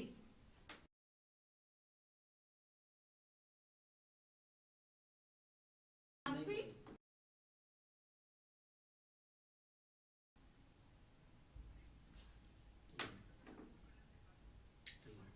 अगला वॉल्ट विटमैन वॉज. अब ये क्या थे? नेटिविटी बताना है. क्या आपने लिखा है? आपने कौन सा आंसर किया है? क्योंकि मैंने लगभग सबके बारे में उसका जो एक इंट्रोडक्शन है उसके बारे में आपको अच्छे से बताया भी है। तो चलिए, Indian poet Walt Whitman, American poet, British poet या रशियन पोएट, ठीक है। ये सर साउंड में इसमें कोई प्रॉब्लम नहीं है सर। एक अमेरिकन पोएट थे, है ना, वॉल्ट विटमैन। आपने इनकी कविता song of myself, I celebrate myself, याद है ना, पहली ही लाइन इतनी पॉजिटिव है और उसके बाद सारा जो सेंटेंस है उस वाक्य में, उस कविता में जितनी लाइंस हैं वो पॉजिटिविटी से लवरेज हैं। तो आप इन लाइंस को भी याद रखें और बैकग्राउंड में, क्योंकि मैंने कहा कि आपको एक इंटरेस्ट हो जाएगा, आपको इंटरेस्ट डेवलप हो गया होगा और आपको लगता होगा कि क्लास में जब हमने इसको पढ़ा था तो हो सकता है कि मन कहीं थोड़ा सा डेविएट करता होगा, लेकिन हमने यदि उस समय ध्यान दिया है तो हम लोग कितने आराम से इसका जवाब सही देकर आए हैं। ये वॉल्ट विटमैन जो है वो अमेरिकन पोएट थे। हालांकि बाद में इनके वर्क को यूरोप में ज्यादा इसकी सराहना की गई। वॉल्ट विटमैन के वर्क को यूरोप में, अमेरिका में उनके कार्यों की सराहना नहीं हुई। तो बैकग्राउंड में हम लोग कुछ ऐसी भी चीजें जान लेते हैं जो हो सकता है आपके इसमें नहीं हो, लेकिन इन बातों से एक कंटेंट जो है वो काफी इंटरेस्टिंग बन जाता है। उनके वर्क को कहेंगे कि डिस्टिंक्शन मिला यूरोप में, है ना। तो वॉल्ट विटमैन की यह कविता सॉन्ग ऑफ माई सेल्फ, यदि इसे सवाल हो और आप बनाएं तो आप उसका सही आंसर आप करके आए हैं, ठीक है। अब हम लोग लिटरेचर में जिन चीजों को आपके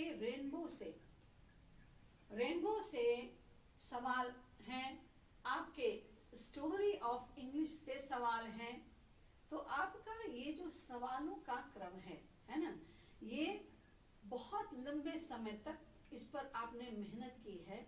और अब जब मैं 70 सवाल आपके हल कर चुकी हूँ तो you must count, take a break and must count कि आपको यहाँ तक आपने कितना आंसर किया है।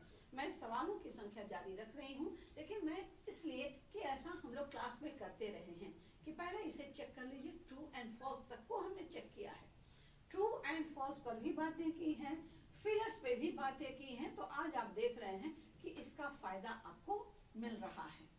स्टोरी ऑफ इंग्लिश से जितनी लाइंस आपको बताई गई हैं क्लास में, मैंने आपको कहा था कि रीडिंग बिटवीन द लाइंस हमेशा ही एक बेस्ट तरीका होता है चीजों को याद रखने का। हम यदि किसी चीज को कहानी के क्रम की तरह जान लेते हैं तो हमें उसको याद रखने में बहुत आसानी होती है। और इसी वजह से बच्चों, मैं हमेशा कहूंगी कि आप जब कोई चैप्टर पढ़ें तो उसमें आप अपने आप को फोकस करने के लिए चारों ओर से डिस्कनेक्ट कर लीजिए। यदि बाद में ये एबिलिटी आपको आ गई तो आप हर जगह होते हुए भी आप सही जगह पर पहुंच जाइएगा, है ना। कई लोग पूरी तरह से बंद कर लेते हैं अपने आप को ताकि उनका कंसंट्रेशन भंग नहीं हो, लेकिन हम लोग क्या करते हैं कि आप हर जगह होते हुए भी कंसंट्रेटेड रहें। इसके लिए प्रैक्टिस भी करनी जरूरी होती है। सवालों का क्रम किस प्रकार आपके सामने आया होगा और मुझे ये कितनी उम्मीद भरी खुशी दे रहा है कि the romantic revival is associated with, ये सवाल है नंबर, है ना। The romantic revival is associated with John Dryden, Alexander pope, William Wordsworth या जॉन मिल्टन। रोमांटिक रिवाइवल जो आपका रहा है उसका सही जवाब है विलियम वर्ड्सवर्थ। अपने आंसर को आप मिलाएं। Bankim Chandra wrote Rajmohan's wife the first Indian novel in English. अब ये साल भी आपको बताना है। तो स्टोरी ऑफ इंग्लिश में जब आपने पढ़ा है कि इंडियन राइटर्स जिनका झुकाव हो गया, उन्होंने उन्होंने अपने लिटरेचर में पैट्रियोटिज्म को बहुत तरजीह दी, उन्होंने रिलीजन को भी बहुत तरजीह दी, और उसी समय उनके समकालीन जो कुछ और भी लेखक थे उन्होंने कई ऐसी चीजें लिखी जो इतिहास बन गई। तो बंकिम चंद्र चटर्जी है ना, बीसी चटर्जी पूरा नाम है, रोट राजमोहन सुबाई है ना, ये नाम है, first Indian novel in English. लेकिन ये साल था, आप उनका साल निकालिएगा तो ये आराम से पता चलेगा, इट वॉज 1864। इस सवाल में आप मैच कीजिएगा कि आपका आंसर जो है वो क्या है, ठीक है। निश्चित तौर पे आपने यहाँ से पढ़ा है और आप सही जगह पर हैं। Even more important than the domestication of animal was the invention of, more important than the domestication of animals was the invention of reading, writing और agriculture या religion, ठीक है। क्या था? domestication of animal के साथ एक और जो चीज थी जिसने बहुत ज्यादा इंपॉर्टेंस हासिल की थी, और ये था एग्रीकल्चर, ठीक है। इन्वेंशन ऑफ एग्रीकल्चर, खेती होनी शुरू हो गई, क्योंकि अर्लियर पीपल वेयर नोमैड्स, एक जगह रहते थे, वहां जो कुछ है वहां उसको खाकर यदि खत्म हो जाता था तो फिर वो आगे बढ़ जाते थे, घुमंतु किस्म के लोग थे। तो ये इन्वेंशन जो है ये काफी इंपॉर्टेंट रहा, क्योंकि एग्रीकल्चर के बाद ही डोमेस्टिकेशन ऑफ एनिमल होने लगा या फिर रिलीजियस सेटअप्स होने लगे। Fancy a lad spending his time playing around like that with goats is from, वक्त नहीं लगा होगा आपको ये जानने में, जब आपको ऑलरेडी एक क्लू सवाल में दिया हुआ है। Yes, it is from Shinga-no-ya the artist, सेवे, जो कि हमेशा ही गोट्स के साथ एक्सपेरिमेंट करते रहता था। अगला सवाल है, dash women had given up going to international conferences, ये किससे है? Women had given up going to international conferences, Sudanese, Indian, Australian या पाकिस्तानी, कौन सी महिलाएं हैं जिन्होंने अब इंटरनेशनल कॉन्फ्रेंसेस में जाने की बात ही छोड़ दी है, ठीक है। ये जर्मनी ग्रीयर की लिखी हुई ए चाइल्ड इज बॉर्न से ली हुई लाइन है, और इस रेफरेंस में जिस कंट्री का जिक्र है वो है पाकिस्तानी, ठीक है। Next, advertisers, how free is the press, by Dorothy L सेयर्सकी। Advertisers contribute to the dash of newspaper, जो विज्ञापन देते हैं वो क्या करते हैं? कंट्रीब्यूट करते हैं क्या चीज से, है ना, न्यूज़पेपर में मटेरियल से, न्यूज से, रेवेन्यू से या गॉसिप से, ठीक है। जब किसी भी अखबार को चलने के पीछे उनमें क्या कंटेंट है जिसकी वजह से वो इतना पॉपुलर होता है, कोई ब्रांड, कोई चीज, क्योंकि जितने एडवर्टाइजर्स हैं ये न्यूज़पेपर में न्यूज़ क्या देंगे, वो मटेरियल में नहीं देते, वो गॉसिप क्यों देंगे, वो रेवेन्यू देते हैं। विज्ञापन के बदले होने वाली आय न्यूज़पेपर के चलने के लिए काफी इम्पोर्टेंट होता है, इसीलिए आपका जवाब भी वही है और जानकारी भी यही है। The writing system in Old English used the dash alphabet, ठीक है। The writing system in Old English used the dash alphabets, किस प्रकार के अल्फाबेट्स इस्तेमाल होते थे ओल्ड इंग्लिश में, ठीक है। रूनिक, केंटिश, सेल्टिक या सैक्सन, है ना, ओल्ड इंग्लिश में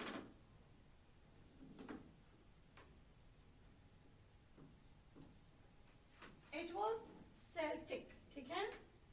The great vowel shift brought about a series of changes in the English long vowels. The great vowel shift कब ये हुआ? A series of changes, यहाँ स्पेलिंग में, प्रोनाउंसिएशन में, ओरल में या रिटन में, ये जो चेंजेस आए थे ये प्रोनाउंसिएशन में आए थे, जिस प्रकार से ये लिखे जाते थे ओल्ड इंग्लिश में, तो मिडिल इंग्लिश का वो फेज था जबकि ये बदलाव आया इसे ग्रेट वॉवेल शिफ्ट के नाम से भी 7 में। Window, English is a window to the world, hindrance in progress, blessing in disguise, disgrace to the world. English है क्या? पूरी दुनिया के हर एक्टिविटी में चले जाने का या जाने का एक माध्यम है, या फिर कोई एक रुकावट है, प्रगति में बाधक है, या फिर ब्लेसिंग इन डिस्गाइज यानी एक छिपा हुआ वरदान है, या फिर डिस्ग्रेस टू द वर्ल्ड यानी दुनिया के लिए एक डिस्ग्रेस है, यानी एक गरिमा को चोट पहुंचाने वाला है। दरअसल इसे आप जान चुके हैं कि it is window to the world. The poet was formally dressed when he saw the snake in pajamas, in his night suit or in his undergarments. Which condition he was in when he saw the snake, when he went to the water trough to drink water. So formally वो अपने घर में था। D.H. Lawrence की कविता snake से है, he was in pajamas when he saw the snake, ठीक है, because it was extremely hot. I celebrate myself and sing myself, and what I assume you shall assume. जो मुझे लगता है वो तुम्हें भी लगना चाहिए। ये किससे है? ये है Song of Myself by Walt Whitman।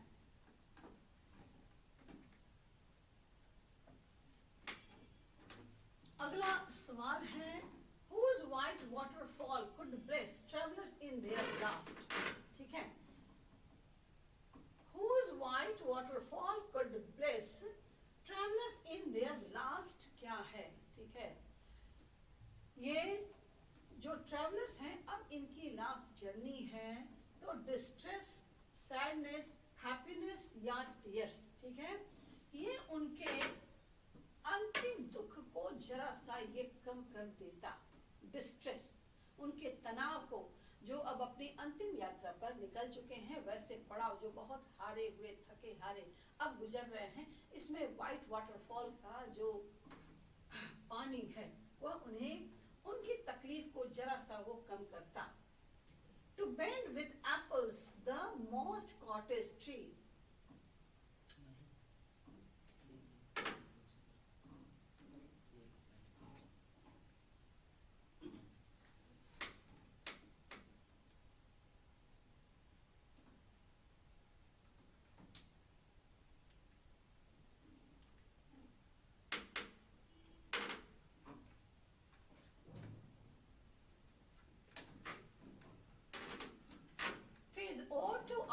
Song of Myself, Snake or Fire Hunt। ये W.H.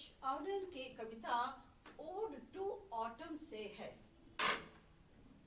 Burton Russell belong to, कहाँ के वो थे? Ireland, Germany, Ireland, Iceland, Britain या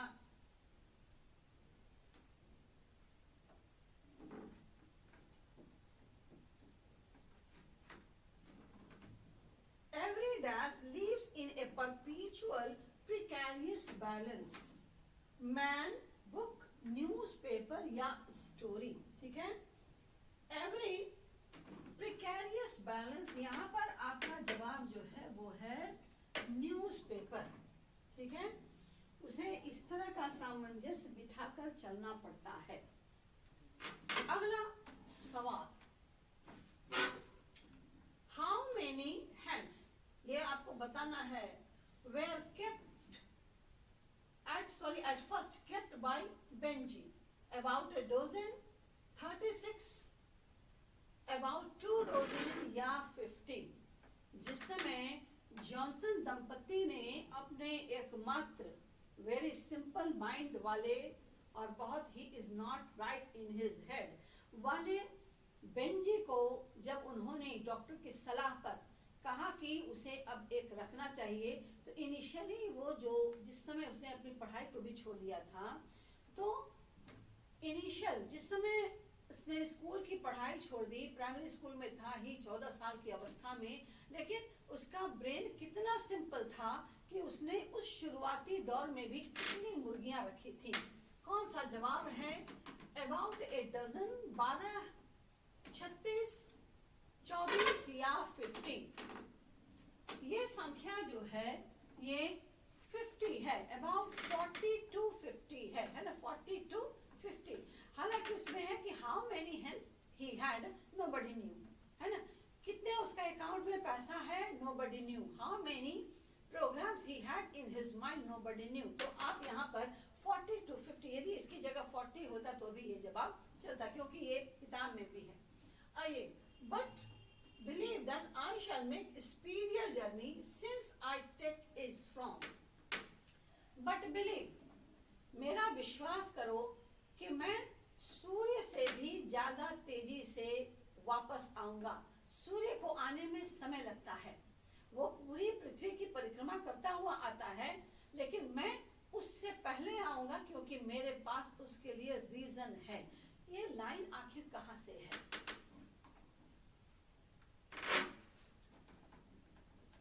ये लाइन है जॉन डन की कविता sweetest love, I do not go. अब आइए, deeply and painfully upset they went to the man named Sanders and took how it was, ठीक है, and deeply and painfully upset. वो कौन यहाँ पर गया है, कौन सी कहानी है? It is by H.E. Bates, it is the earth. Benji के माता पिता वो बहुत हैरान परेशान होकर गए थे ये जानने के लिए, सैंडर्स जो कि उनका टीनेज फार्मर था, उससे वो जानने के लिए गए थे। तो ये कविता, सॉरी ये कहानी जो है ये द अर्थ H.E. Bates की है। The book come my beloved has कौन सा बैकग्राउंड है? Indian background, Scandinavian background, African या अमेरिकन, ठीक है, कौन सा बैकग्राउंड है? तो कम माय बिलवड ये एक इंडियन बैकग्राउंड की कहानी है बाय पर्ल एस बक, ठीक है। पर्ल एस बक ने इस कहानी को लिखा है। कम माय बिलवड ये मुंबई और वहाँ की सभी चीजों के बारे में, गलियों के, इंडिया के डिफरेंट जगहों के बारे में एक वर्णन है। तो ये कहानी, ये जो नॉवेल है ये पर्ल एस बक का ही नॉवेल है ना। आपने इसका एक और संस्करण पढ़ा है जिसमें इंडिया थ्रू ट्रेवलर्स आई, है ना, इंडिया थ्रू ट्रेवलर्स आई, और ये इसी का एक अंश है। ये जो कम माय बिलवड ये इसी का अंश है और उसी में से लिया गया है। तो माय 7 वर्ल्ड ये उनका संकलन है, माय 7 वर्ल्ड, जिससे उन्होंने लिया इंडिया थ्रू ट्रेवलर्स आई। और उसके बाद आप और भी ज्यादा, चूंकि वो सबसे ज्यादा घूमने वाली, सबसे ज्यादा घूमना पसंद करने वाली, विभिन्न जगहों के बारे में, उनके कल्चर के बारे में, उनके सिविलाइजेशन के बारे में जानने के लिए उत्सुक रहने वाली महिला लेखिका रही पर्ल एस बक। हमने ट्रेवलर्स आई में भी यहाँ उनके वर्ड्स में हमने यहाँ के रिलीजन के बारे में भी बहुत कुछ जाना है, क्योंकि हम लोग किस पार्ट में क्या हो रहा है, क्या चल रहा है, ये जानने के लिए भी हम लोग बुक पर और किसी न किसी कंटेंट पर डिपेंडेंट होते हैं। तो ऐसी चीजें हमें काफी एनरिच करती हैं। अब आइए, अगला सवाल है आपका, Anton Chekhov was a dash by profession। Anton Chekhov क्या थे? जिन्होंने आपके लिए एक बहुत ही कॉमिक स्टोरी, ड्रामा स्टोरी लिखी है, वो मैरिज प्रपोजल, आपको याद ही होगा, लोमूव और नतालिया की कहानी। He was a doctor too. He was by profession, he was a doctor। अब आइए, for what purpose had नानू काका come to Delhi? नानू काका मनोहर गांवकर के मामा जी आखिर किस लिए आए थे फॉर पेइंग द डेप्ट, कर्ज चुकाने के लिए, attend zamindar convention, to talk, to take rest या टू सी सम मिनिस्टर। जिस प्रकार का तामझाम उन्होंने किया और अपने ही भांजे मनोहर मालगांवकर जो कि अंडर सेक्रेटरी थे, उनका मकसद था टू सी सम मिनिस्टर, किसी मिनिस्टर से उनकी मुलाकात होनी थी। Dash was honored with the Order of Merit in 1953। ये सवाल है किसको ये मिला है ऑर्डर ऑफ मेरिट, और साल है 1953 का। 19वीं सदी में इस कवि का नाम बहुत ही शालीनता, बहुत ही सम्मान से लिया जाता रहा है। इनमें सभी हैं, आप ऐसा नहीं कह सकते कि इनमें से कोई सभी 19th सेंचुरी में भी हैं। तो अब आइए, John Donne, William Wordsworth, Walter de la Mare या पीबी शेली, ये ऑर्डर ऑफ मेरिट मिला है और the time was 1953। It was Walter de la Mare. आपके लिए उन्होंने एन एपिटाफ भी लिखा है। A dust whom dash bore ship made aware, ये कहां से है? A dust whom dash bore ship made aware, ये कहां से है ये लाइन? आयरलैंड, इंडिया, इंग्लैंड या फिर आइसलैंड? ये लाइन लिखी हुई है द पोएम द सोल्जर में, और लिखने वाले रूपर्ट ब्रुक। इंग्लैंड की भूमि ने मुझे गढ़ा, मुझे हर तरीके से परिपूर्ण किया, ये रूपर्ट ब्रुक की लाइन है। अब आइए चलिए, to or when the milk is missing or another package have been stifled is from, और कौन करेगा जब मिल्क की बात हो? The Macavity, the mystery cat। I swore to save fire from the sin of, ये कहां से है? sin of fire, sin से, hatred से, forgetfulness से या blessing से? I swore to save fire from the sin of, sin of से sin तो है नहीं, hatred भी नहीं, forgetfulness से, because till his end he was really very in a very bad position. He was really repenting his decision to cremate his his son through the Hindu religion. He put the body of his son in fire because the Tower of Silence was some 1,000 miles away. So last he says that मैं इस आपके इसमें कहता हूँ कि मैं इस बात को ताउम्र नहीं भूलूंगा। अगला आइए, the images and praises of dash run through the poem The Soldier। The images and praises, किसकी तारीफ, किसकी छवि है जो कि रूपर्ट ब्रुक की कविता सोल्जर में है? यूएसए की है, फ्रांस की है, ऑस्ट्रेलिया की है या इंग्लैंड की है? ये इंग्लैंड की कविता है, ठीक है। इंग्लैंड के बारे में उन्होंने इंग्लैंड की ही छवि को बहुत ज्यादा ग्लोरीफाई किया है।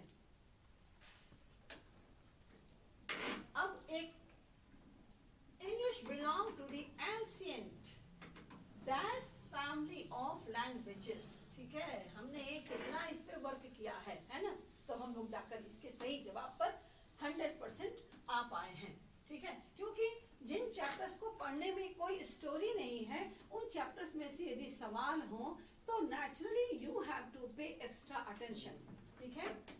आइए, ये Indo European, the latest period in the growth and development of the English language may be called the era of, किस समय को ये कहा जाता है? एंशिएंट इंग्लिशेस को, ओल्ड इंग्लिशेस को, मिडिल इंग्लिशेस या न्यू इंग्लिशेस, है ना, जिसमें growth and development of English languages, और इसका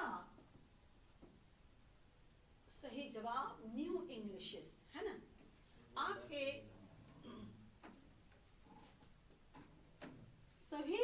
अब का, है ना, जो आप अभी आपने बनाया है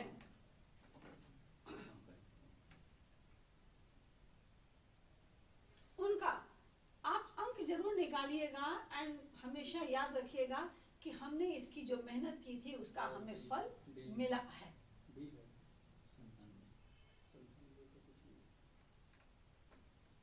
ओहो सॉरी, एक minute.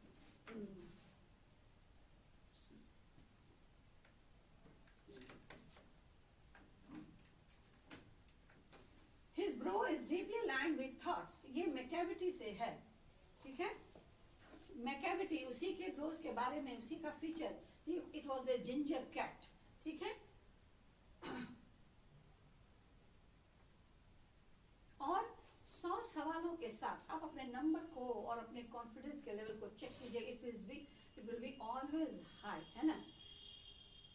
How is the time and the feeling, it is always high. Thank you बच्चों, फिर हमारी मुलाकात